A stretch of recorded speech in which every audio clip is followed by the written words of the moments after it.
En ce moment, je suis content. Content parce que je reprends le goût pour un de mes styles de jeu préférés, à savoir le RPG. Et pour marquer le coup, je me suis procuré pour vraiment pas cher 4 RPG qui m'attiraient l'œil, que ce soit par la jaquette ou par ce qu'il y avait marqué dessus.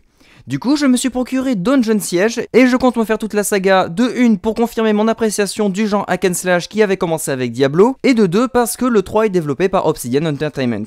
Deus Ex parce qu'on m'en a dit beaucoup de bien, King's Bounty The Legend pour redonner une chance au JRPG, et enfin Demon's Stone parce qu'il y avait marqué Donjons et Dragons sur la boîte. Sauf qu'en fait pour Demon's Stone, je me suis un peu fait prendre par derrière. Dungeons and Dragons Forgotten Realms Demon's Stone est un beat'em all slash RPG sorti en novembre 2004 sur PS2, Xbox et PC, édité comme d'hab quand il s'agit de Donjons et Dragons par Atari et développé par Stormfront Studio qui ont fait précédemment le jeu à licence Le Seigneur des Anneaux les deux tours que je n'ai pas aimé, et avant que des jeux de sport, de baseball, toutes ces conneries. Le jeu raconte l'histoire d'une pierre renfermant 2 démons s'étant brisés et les lâchant sur Faerûn.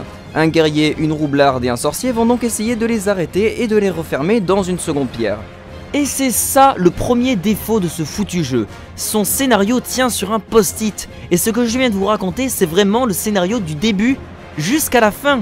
Très peu de rebondissements de situation, ceci est très prévisible, je comprends pas. J'ai l'impression de jouer à Donjons et Dragons avec le pire MJ du monde. Quelque chose sur lequel je ne cracherai pas, c'est l'originalité du soft. C'est un jeu qui appartient à un univers déjà devenu archétypal de l'heroic fantasy, et vu qu'il appartient à cet univers-là, la variété très convenue des ennemis ou des environnements ne me gêne pas plus que ça. J'ai souvent remarqué par le biais de vos commentaires que je suis assez dur avec les jeux que j'analyse, alors que je les ai relativement bien aimés pour la plupart. Là, j'ai très peu apprécié mon expérience sur Demon's Stone, donc je vais découper la critique en 2 parties totalement inégales. Le positif et le négatif. Dans les trucs sympathiques, on a tout d'abord les skins du personnage.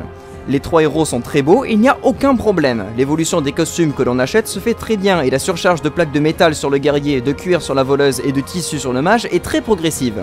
De plus, le système de combat me fait énormément penser à un autre jeu que j'apprécie beaucoup, Le Retour du Roi. Je sais, c'est un jeu à licence, mais c'est sans doute un des meilleurs auxquels j'ai joué dans cette catégorie. Les missions sont d'un bon nombre, les systèmes de combat est parfait, les animations sont classe, le jeu est très bien dosé, bref, je l'aime beaucoup.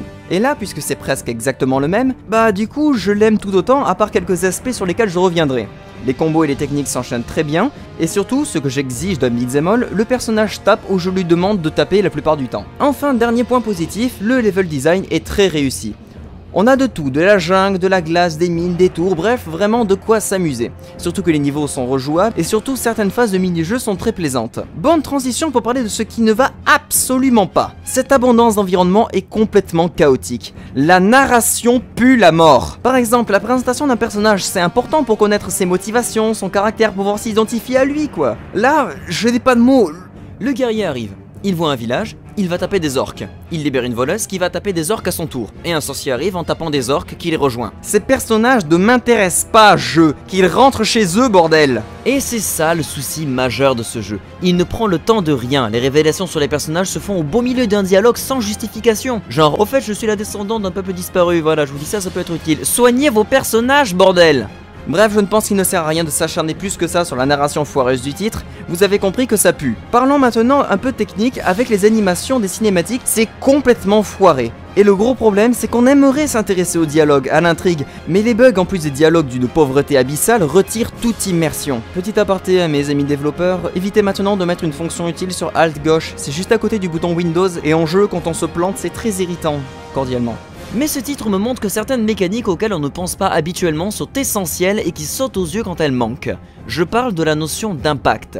Ici, je ne ressens rien. Tuer un ennemi ne me procure aucune sensation, tout simplement car quand je le touche, il ne se passe presque rien. Pas d'effusion de sang, pas un simple marquage de points s'affichant au-dessus. Et c'est primordial, surtout dans un beat'em all où l'essentiel du jeu repose sur la baston. Et les fins de niveau ne sont absolument pas jouissives, et les sensations de défoulement que me procurait le Retour du Roi ne sont pas là. Notons enfin la difficulté du jeu totalement mal gérée, alternant les phases de combat d'une simplicité déconcertante, au tableau suivant où le ratio de chance de réussir est quasiment nul. C'est pas insupportable, mais c'est très gênant, surtout pour un joueur qui veut une évolution progressive. En fait, pour conclure ma critique, Demon's Stone, c'est une partie de Donjons et Dragons.